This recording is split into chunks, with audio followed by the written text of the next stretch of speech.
ದಲಿತ ಸಂಘಟನೆಯ ರಾಜ್ಯಾಧ್ಯಕ್ಷ ಹಾಗೂ ವಕೀಲನಿಂದ ಹನಿ ಟ್ರ್ಯಾಪ್ ಆಗಿದೆಯಾ ಅನ್ನುವಂಥ ಪ್ರಶ್ನೆ ಉದ್ಭವಿಸ್ತಾ ಇದೆ. ವಕೀಲ ಹನುಮಂತ್ ಯಳಸಂಗಿ ಸೇರಿದಂತೆ 8 ಮಂದಿಯ ವಿರುದ್ಧ ಎಫ್ಐಆರ್ ದಾಖಲಾಗಿದೆ. ಕಲಬುರಗಿ ಸ್ಟೇಷನ್ ಬಜಾರ್ ಪೊಲೀಸ್ ಠಾಣೆಯಲ್ಲಿ ಎಫ್ಐಆರ್ ದಾಖಲಾಗಿದೆ. ಉದ್ಯಮಿಯೊಬ್ಬರಿಂದ 35 ಲಕ್ಷ ರೂಪಾಯಿ ಹಣ ವಸೂಲಿ ಮಾಡಿದಂತಹ ಗಂಭೀರ ಆರೋಪ ಇದೆ. ಈ ದಿನಗಳಲ್ಲಿ ಹನಿ ಟ್ರ್ಯಾಪ್ ಕೊಂಚ ಹೆಚ್ಚು ಅಂತಾನೆ ಹೇಳಬಹುದು. ಆಗಾಗ ಇಂಥ ಪ್ರಕರಣಗಳು ಕೂಡ ಹೊರಗೆ ಬರ್ತಾನೆ ಇರುತ್ತೆ. ನೋಡಿ, ಇದೀಗ ದಲಿತ ಸಂಘಟನೆ ರಾಜ್ಯಾಧ್ಯಕ್ಷ ಹಾಗೂ ವಕೀಲ ಅಂತ ಕರೆಸಿಕೊಳ್ಳುವಂತಹ ಹನುಮಂತ ಯಳಸಂಗಿ ಸೇರಿದಂತೆ 8 ಜನರ ವಿರುದ್ಧ ಎಫ್ಐಆರ್ ದಾಖಲಾಗಿದೆ. ಕಾರಣ ಅದೇ ಹನಿ ಟ್ರ್ಯಾಪ್. ಉದ್ಯಮಿಯೊಬ್ಬರಿಂದ 35 ಲಕ್ಷ ರೂಪಾಯಿ ಹಣ ವಸೂಲಿ ಮಾಡಿದಂತಹ ಗಂಭೀರ ಆರೋಪ ಹನುಮಂತ ಯಳಸಂಗಿ ಮತ್ತು ಆ ಟೀಮ್ನ ಮೇಲಿದೆ. हाँ, बस बॉस है यहाँ का, कनाडा का बड़ा बॉस है.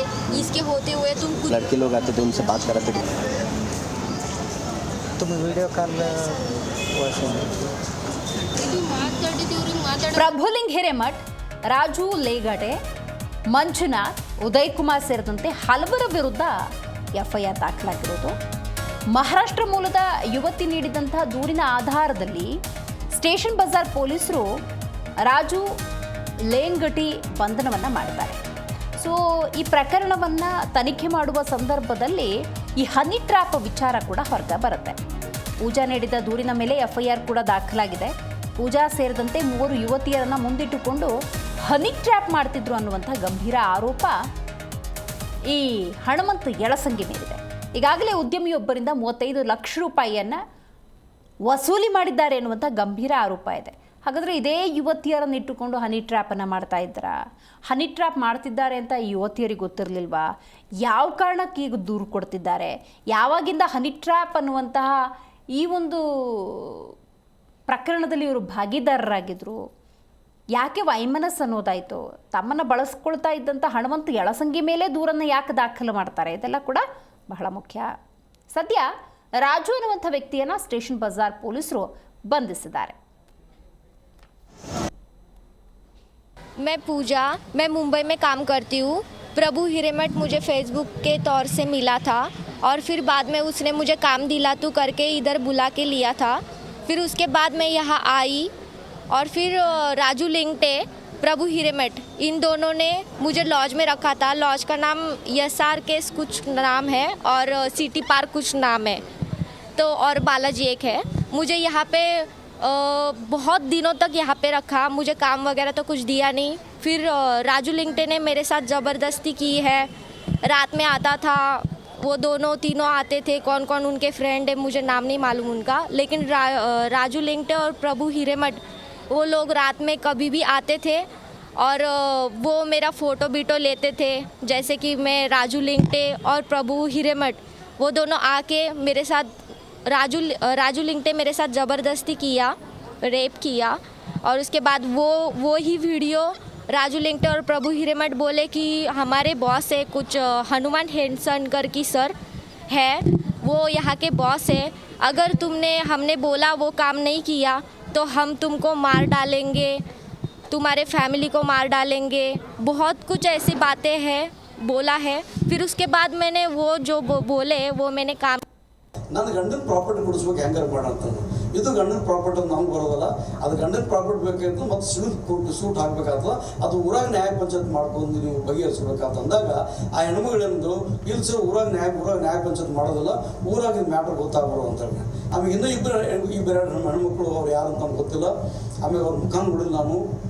ಅದೇನು ಇನ್ಸಿಡೆಂಟ್ ನನಗೆ ಗೊತ್ತಿಲ್ಲ. ಅದ್ರಾಗ ಅವ್ರ ಮುಖಾಂತರ ಇಲ್ಲೆಲ್ಲ ಹನುಮಂತ ಯಳಸಂಗಿನೇ ನಮ್ಮ ಬಾಸ್ ಅದಾನ. ಹನುಮಂತ ಯಳಸಂಗಿ ಹೆಚ್ಚಿನ ಮಾಹಿತಿಯನ್ನು ನಮ್ಮ ಪ್ರತಿನಿಧಿ ಸಿದ್ದು ಸಾತೆಹಳ್ಳಿ ನೀಡ್ತಾರೆ. ಸಿದ್ದು, ಆ ಮಹಿಳೆಯರು ಅಥವಾ ಯುವತಿಯರು ಏನು ಅಂತ ಕಂಪ್ಲೇಂಟ್ ಕೊಟ್ಟಿದ್ದಾರೆ? ಏನಿದು ಹನಿ ಟ್ರ್ಯಾಪ್ ಪ್ರಕರಣ? ಯಾರೇ ಹನುಮಂತ ಯಳಸಂಗಿ? ಹನುಮಂತ ಯಳಸಂಗಿ ಅಂತಕ್ಕವರು ಇವರು ದಲಿತ ಸೇನೆ ರಾಜ್ಯಾಧ್ಯಕ್ಷ ಅಂತ ಒಂದು ದಲಿತ ಸೇನೆ ಅಂತ ಇದೆ ಕಲಬುರಗಿಯಲ್ಲಿ. ಜೊತೆಗೆ ವಕೀಲ ವೃತ್ತಿಯನ್ನು ಮಾಡ್ಕೊಂಡಿರ್ತಕ್ಕಂಥವ್ರು. ಸಾಕಷ್ಟು ಹೋರಾಟಗಳನ್ನ ಮಾಡಿಕೊಂಡು ಜೊತೆಗೆ ವಕೀಲ ವೃತ್ತಿಯಲ್ಲಿ ಬಹುತೇಕ ಈಗ ಗಂಡನಿಂದ ಅನ್ಯಾಯವಾದಂತ ಮಹಿಳೆಯರಿಗೆ ನ್ಯಾಯ ಕೊಡಿಸೋ ಕೆಲಸನ ಅವರು ಹಲವಾರು ದಿನಗಳಿಂದ ಮಾಡ್ಕೊಂಡು ಬಂದಿದ್ರು. ಆದ್ರೆ ಇತ್ತೀಚೆಗೆ ಈ ಯುವತಿಯರಿಂದ ಕೇಳಿ ಬಂದಂತ ಪ್ರಕರಣ ನಮ್ಮನ್ನ ದುರ್ಬಳಕೆ ಮಾಡ್ಕೊಂಡಿದ್ದಾರೆ ಅಂತ. ಆದ್ರೆ ಒಂದು ಪ್ರಕರಣ ದಾಖಲಾಗಿರ್ತಕ್ಕಂಥದ್ದು ಏನು ಮುಂಬೈಯಿಂದ ಬಂದಂತ ಮಹಾರಾಷ್ಟ್ರ ಮೂಲದ ಪೂಜೆ ಅಂತಕ್ಕಂಥ ಯುವತಿ ದೂರು ಕೊಟ್ಟರೆ, ಆದ್ರೆ ಹನುಮಂತ ಎಳಸಂಗಿ ಹೇಳ್ತಕ್ಕಂಥದ್ದು ಆ ಯುವತಿ ನನ್ನ ಹತ್ರ ಬಂದೇ ಇಲ್ಲ ಅಂತ. ಆದ್ರೆ ಆ ಯುವತಿನ ಏನು ಈ ಹನುಮಂತ ಎಳಸಂಗಿ ಬೆಂಬಲಿಗರು ರಾಜು ಲೆಂಗ್ಟೆ ಅಂತಕ್ಕಂಥವ್ರ ಜೊತೆಗೆ ಪ್ರಮುಖವಾಗಿ ಈ ಯುವತಿಗೂ ಮತ್ತು ಕಲಬುರಗಿಯ ಪ್ರಭುಲಿಂಗ್ ಹಿರೇಮಠ ಅಂತಕ್ಕಂಥ ವ್ಯಕ್ತಿಗೆ ಸಂಪರ್ಕ ಆಗುತ್ತೆ. ಆದ್ರೆ ಯುವತಿ ದೂರಿನಲ್ಲಿ ಹೇಳಿದ ಪ್ರಕಾರ ಅವಳಿಗೆ ಕೆಲಸ ಕೊಡಿಸೋ ಒಂದು ಆಮಿಷ ಒಡ್ಡಿಲಿ ಕರ್ಕೊಂಡ್ ಬರ್ತಾರೆ ಅಂತಕ್ಕಂಥದ್ದು. ಅದ್ರ ಜೊತೆಗೆ ಈ ಪ್ರಭುಲಿಂಗ್ ಹಿರೇಮಠ್ ಈ ಯುವತಿನ ಬಳಸ್ಕೊಂಡು ಕಲಬುರಗಿ ಒಬ್ಬ ಏನು ಉದ್ಯಮಿಗೆ ಒಂದು ಬಲೆ ಬೀಸ್ತಾರೆ. ಇಲ್ಲ ಈ ರೀತಿ ಕೊಟ್ಟು ನಾವು ಹೇಳ್ದಾಗ ಮಾಡಿದ್ರೆ ನಿಂಗೆ ನಾವು ದುಡ್ಡು ಕೊಡ್ತೀವಿ ಅಂತ ಹೇಳಿ ಆ ಮಹಿಳೆಗೆ ಆಮಿಷ ಹೊಡ್ತಾರೆ. ಬಟ್ ಜೊತೆಗೆ ಆ ಮಹಿಳೆಯೂ ಸಹಿತ ಅವ್ರು ಹೇಳದಂಗೆ ಮಾಡ್ತಾಳೆ. ಆ ಹಿನ್ನೆಲೆಯಲ್ಲಿ ಸುಮಾರು ಒಂದು ಏನು ಹನುಮಂತ ಎಳಸಂಗಿ ಅಲ್ದೇನೆ ಈ ರಾಜು ಲೆಂಗ್ಟೆ ಸಹಿತ ಇದರಲ್ಲಿ ಭಾಗವಹಿಸಿರ್ತಾನೆ. ಹನುಮಂತ ಎಳಸಂಗಿ ಹೇಳ ಪ್ರಕಾರ ಅದ್ರ ನನ್ನ ಪಾತ್ರ ಇಲ್ಲ ಅಂತ. ಅದ್ರ ಪ್ರಕರಣದಲ್ಲಿ ಹನುಮಂತ ಎಳಸಂಗಿ ಹೆಸರು ಸಹಿತ FIR ಅಲ್ಲಿ ದಾಖಲಾಗಿರ್ತಕ್ಕಂಥದ್ದು. ಹೀಗಾಗಿ ಏನು ಈ ರಾಜು ಲೆಂಗ್ಟೆ ಹೇಳ್ಕೊಂಡು ವಿನಯ್ ಖೇಣಿ ಅಂತಕ್ಕಂಥ ಒಬ್ಬ ವ್ಯಕ್ತಿಗೆ ಉದ್ಯಮಿಗೆ ಒಂದು ಬಲೆ ಹಾಕ್ತಾರೆ. ಆ ಯುವತಿ ಅವನಿಗೆ ನಂಬರ್ ಕೊಡ್ತಾರೆ, ಇಲ್ಲ ಇವನ ಹತ್ರ ದುಡ್ಡಿದೆ, ನೀನು ಇವ್ರಿಗೆ ಕಾಲ್ ಮಾಡಿದ್ರೆ ಬರ್ತಾನೆ ಅಂತಕ್ಕಂಥದ್ದು. ಜೊತೆಗೆ ಅದೇ ರೀತಿ ಅವ್ರು ಹೇಳ್ದಂಗೆ ನಡ್ಕೊಂಡೆ ಅಂತಕ್ಕಂಥ ಮಾತನ್ನ ಯುವತಿ ಹೇಳ್ತಿರ್ತಕ್ಕಂಥದ್ದು. ನಡ್ಕೊಂಡು ಒಂದು ಕಲಬುರಗಿ ಖಾಸಗಿ ಒಂದು ಲಾಡ್ಜ್ ಅಲ್ಲಿ ಕರ್ಕೊಂಡ್ ಬರ್ತಾರೆ. ಆ ಒಂದು ಕರ್ಕೊಂಡ್ ಬಂದಂತ ಆ ಸಂದರ್ಭದಲ್ಲಿ ಲಾಡ್ಜ್ ಅಲ್ಲಿ ಏನು ಅವಳವನ್ನ ತಪ್ಕೊಂಡಿರ್ತಕ್ಕಂಥದ್ದು ಕೆಲವೊಂದು ವಿಡಿಯೋಗಳನ್ನ ಮಾಡ್ಕೊಂಡು ಏನು ಖೇಣಿ ಅಂತಕ್ಕಂಥ ವ್ಯಕ್ತಿನ ವಿನೋದ್ ಖೇಣಿ ಅಂತಕ್ಕಂಥ ವ್ಯಕ್ತಿನ ಬ್ಲಾಕ್ ಮೇಲ್ ಮಾಡ್ತಾರೆ. ಮಾಡಿ ಸುಮಾರು ಏನು ಇವ್ರು FIR ಅಲ್ಲಿ ಹೇಳಿದ ಪ್ರಕಾರ 33,50,000 ಹಣನ ಅವನಿಂದ ಕಿತ್ಕೋತಾರೆ ಅಂತಕ್ಕಂಥ ಮಾಹಿತಿ ಇದೆ. ಏನು ಈ ದಲಿತ ಸೇನೆ ಹನುಮಂತ ಎಳಸಂಗಿ ಇದ್ದಾರೆ, ಇವ್ರ ಬೆಂಬಲ ಇರ್ತಕ್ಕ ರಾಜು ಲೆಂಗ್ಟೆ ಅಂತಕ್ಕಂಥ ವ್ಯಕ್ತಿ ಆ ಅಕೌಂಟ್ಗೆ ಈ ಒಂದು ಹಣ ಟ್ರಾನ್ಸ್ಫರ್ ಆಗುತ್ತೆ ಅನ್ನೋದು ಒಂದ್ ಕಡೆ ಆದ್ರೆ, ಜೊತೆಗೆ ಅವನಿಂದ ಈ ಪ್ರಭು ಹಿರೇಮಠ್ ಸೇರಿದಂತೆ ಎಲ್ಲಾ ಟೀಮ್ ಹಣನ ಹಂಚ್ಕೊಳ್ಳುತ್ತೆ ಅನ್ನೋ ಮಾಹಿತಿ ಇದೆ. ಕೊನೆಗೆ ಯುವತಿಗೆ 6 ಲಕ್ಷ ರೂಪಾಯಿ ಕೊಡೋದಾಗಿ ಏನು ಹೇಳಿರ್ತಾರೆ, ಅದನ್ನು ಸಹಿತ ಕೊಡೋದಿಲ್ಲ ಅಂತಕ್ಕಂಥ ಮಾಹಿತಿ ಇದೆ. ಈ ಹಿನ್ನೆಲೆಯಲ್ಲಿ ಈಗ ಪ್ರಕರಣ ಏನು ಕಲಬುರಗಿಯ ಸ್ಟೇಷನ್ ಬಜಾರ್ ಠಾಣೆಯಲ್ಲಿ ಯುವತಿ ಏನು ಮುಂಬೈ ಮೂಲದ ಪೂಜಾ ಅಂತಕ್ಕಂಥ ಯುವತಿ ನೀಡಿರ್ತಕ್ಕಂಥ ದೂರಿನ ಹಿನ್ನೆಲೆಯಲ್ಲಿ ಪ್ರಕರಣ ದಾಖಲಾಗಿರ್ತಕ್ಕಂಥದ್ದು. ಆದ್ರೆ ಹನುಮಂತ ಎಳಸಂಗಿ ಏನು ನಮ್ ಜೊತೆ ಕನ್ನಡ ಜೊತೆ ಮಾತಾಡಿದಾಗ ಹೇಳಿರ್ತಕ್ಕಂಥದ್ದು ಈ ಹನಿ ಟ್ರ್ಯಾಪ್ ಪ್ರಕರಣಕ್ಕೂ ನನಗೂ ಸಂಬಂಧವಿಲ್ಲ ಅಂತಕ್ಕಂಥ ಮಾತನ್ನ ಹೇಳಿದ್ದಾರೆ. ಏನು ನನಗೆ ಈ ಹಿಂದೆ ಒಬ್ಬ ಕಲಬುರಗಿ ಮೂಲದ ಯುವತಿ ನ್ಯಾಯ ಕೊಡಿಸ್ಲಿಕ್ಕೆ ಕೇಳಿದ್ದು, ಏನು ಅವಳಿಗೆ ನಾನು ಹೇಳಿದ್ದೆ, ಆದ್ರೆ ಆಸ್ತಿ ಕೊಡಿಸ್ಲಿಕ್ಕಾಗಲ್ಲ, ಮಂತ್ಲಿ ತಿಂಗಳ ಏನ್ ಪರಿಹಾರ ಕೊಡ್ಬೇಕು ಅದನ್ನ ಕೊಡಿಸ್ತೀನಿ ಅಂತಕ್ಕಂಥ ಮಾತನ್ನ ಹೇಳಿದ್ದೆ. ಆದ್ರೆ ಅವರಿಗೆ ಆಸ್ತಿಯಲ್ಲಿ ಕೊಡ್ಬೇಕಾದ್ರೆ ನೀವು ಸಿವಿಲ್ ಕೋರ್ಟ್ ಹೋಗ್ಬೇಕಾಗತ್ತೆ ಅಂತಕ್ಕಂಥ ಮಾತನ್ನ ಹೇಳಿದ್ವಿ. ಅವ್ರಿಗೆ ಈ ಮುಂಬೈ ಮೂಲದ ಯುವತಿ ಏನಿದ್ದಾರೆ ಇವ್ರು ಯಾರೋ ನನಗೆ ಗೊತ್ತಿಲ್ಲ ಅಂತಕ್ಕಂಥ ಮಾತನ್ನ ಹೇಳಿದ್ದಾರೆ. ಆದ್ರೆ ಪ್ರಮುಖವಾಗಿ ಈ ಇಡೀ ಪ್ರಕರಣ ತನಿಖೆ ಆಗ್ಬೇಕು, ಕಲಬುರಗಿ ಪೊಲೀಸ್ ಆಯುಕ್ತರ ನೇತೃತ್ವದಲ್ಲಿ ತನಿಖೆ ಆಗ್ಲಿ, ಬೇಕಿದ್ರೆ ಬ್ರೇನ್ ಟೆಸ್ಟ್ ತನಿಖೆಗೂ ನನ್ನ ಒಳಪಡಿಸಿರೋದಕ್ಕೆ ನಾನು ಸಿದ್ಧ ಇದ್ದೇನೆ. ಹೀಗಾಗಿ ನನ್ನ ಒಂದು ಏಳಿಗೆಯನ್ನು ಸಹಿಸದೆ ಕೆಲವರು ನನ್ನನ್ನ ಇದರಲ್ಲಿ ಸಿಲುಕಿಸಲಿಕ್ಕೆ ಪ್ರಯತ್ನ ಪಟ್ಟಿದ್ದಾರೆ. ಆದ್ರೆ ಏನು ರಾಜು ಲೆಂಗ್ಟೆ ಇರ್ತಕ್ಕಂಥ ವ್ಯಕ್ತಿ ನನ್ನ ಸಂಘಟನೆಯಲ್ಲಿ ಇದ್ದಾನೆ. ಸಂಘಟನೆಯಲ್ಲಿ ಅಂತ ಏನ್ ಮಾಡ್ತಾನೆ ಗೊತ್ತಿಲ್ಲ. ಬರ್ತಾರೆ, ಹೋರಾಟ ಮಾಡ್ತಾರೆ, ಅವ್ರದ್ದು ಕುಟುಂಬ ಇರುತ್ತೆ, ಜೊತೆಗೆ ಅವ್ರದ್ದು ಬಿಸ್ನೆಸ್ ಇರುತ್ತೆ, ಒಂದು ಹೋರಾಟದ ವಿಚಾರದಲ್ಲಿ ಬಂದಿರ್ತಾರೆ. ಅವ್ರು ಯಾರು ಅನ್ನೋದು ಅವ್ರಿಗೆ ಪೂರ್ತಿ ಅವ್ರು ಏನ್ ಮಾಡ್ತಾರೆ ಅಂತ ನಾನು ನೋಡ್ಲಿಕ್ಕಾಗಲ್ಲ. ನನ್ನ ಹೆಸರಿಗೆ ಕಪ್ಪು ಮಷಿ ಬೆಳಿಲಿಕ್ಕೆ ಈ ಒಂದು ಯತ್ನ ನಡೆದಿದೆ ಅಂತಕ್ಕಂಥ ಮಾತನ್ನ ಹನುಮಂತ ಎಳಸಂಗಿ ಹೇಳ್ತಿರ್ತಕ್ಕಂಥದ್ದು. Divya, right, thank you Siddu ನಿಮ್ಮೆಲ್ಲ ಮಾಹಿತಿಗಾಗಿ.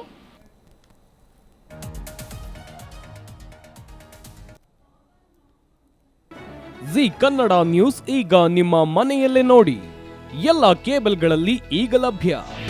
ನಿಮ್ಮ ನೆಚ್ಚಿನ ಜಿ ಕನ್ನಡ ನ್ಯೂಸ್ ಈಗ ಸನ್ ಡೈರೆಕ್ಟ್ ನಲ್ಲಿ number 292, Tata play number 1664, Jio TV number 1334, NXT digital number 30, in cable number 30, city networks 51, U digital number 162, GTPL number 17, Rockline telecommunications number 42, Shri Basaveshwara cable number 168, rural cable network 60, Vinayaka digital 57, Abhishek cable 821, city channel 53, Siddeshwara cable network 57, V4 digital Infotech 628, Surya digital networks 53, Gajanan digital number 836, Malnad Infotech private limited number